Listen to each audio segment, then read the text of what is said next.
So tip number 4 out of 5 for weight loss is drink more fluids, so you increase your fluid intake.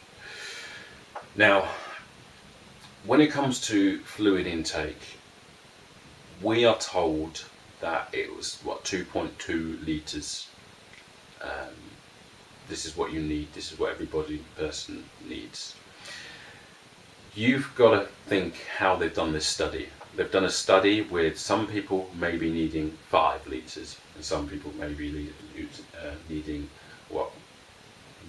less than 1 litre. Yeah. So this is an average of what you'd need, and it doesn't take into account the context.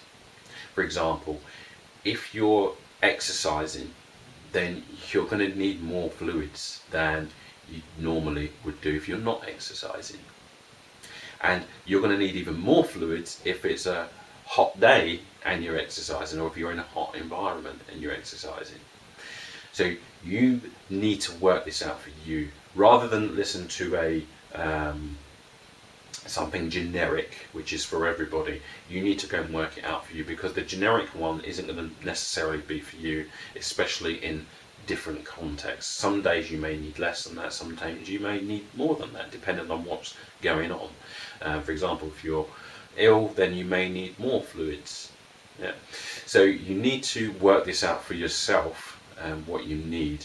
But you shouldn't ever feel thirsty. You shouldn't ever feel someone told me the other day, you just drink when you're thirsty, but the problem is when you're thirsty, you're already dehydrated, and at that point, especially if you're an athlete, then your performance has already gone down. 1% dehydration is 5% less performance for an athlete, and that is a lot. That's the difference between gold and getting 4th. So I would say drink, making sure that you shouldn't ever be thirsty. You don't want to drown yourself, obviously, but you want to make sure that you're drinking fluids consistently during the day. Now, when I say fluid intake, coffee and tea do not count as fluid intake. Acid, that is acid. I'm talking about alkaline fluids. So I'm talking about lemon, maybe filtered water with like a lemon in there, squeeze of lemon or lime. I'm not talking about energy drinks. Oh my gosh, energy drinks. Jeez. I mean, the only reason why they give you energy, let me explain this to you, is that you drink those with loads of crap in it, and then what happens is your body has to speed up to get all the crap out of the body, but it loses energy while it's doing that. And then you obviously need another energy drink to speed up your body, because you're just knackering your body out. Stay away from those type of things. You want to be drinking food, things like, I obviously have got green drink, which I put up recently actually.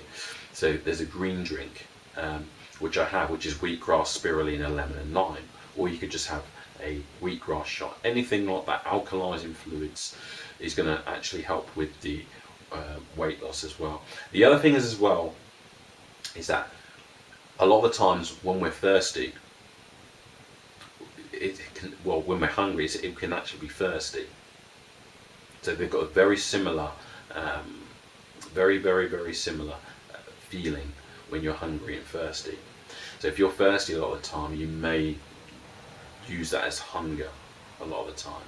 You may think you're actually hungry when you're not, you're actually thirsty.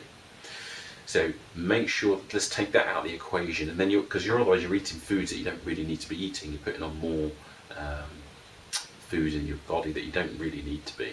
So a lot of the times it's because you're thirsty. So make sure you're drinking alkaline fluids. I'm going to say that. Not tea, not coffee or hot chocolates. You can have those once in a while, I suppose, but for weight loss, not very good, especially tea and coffee.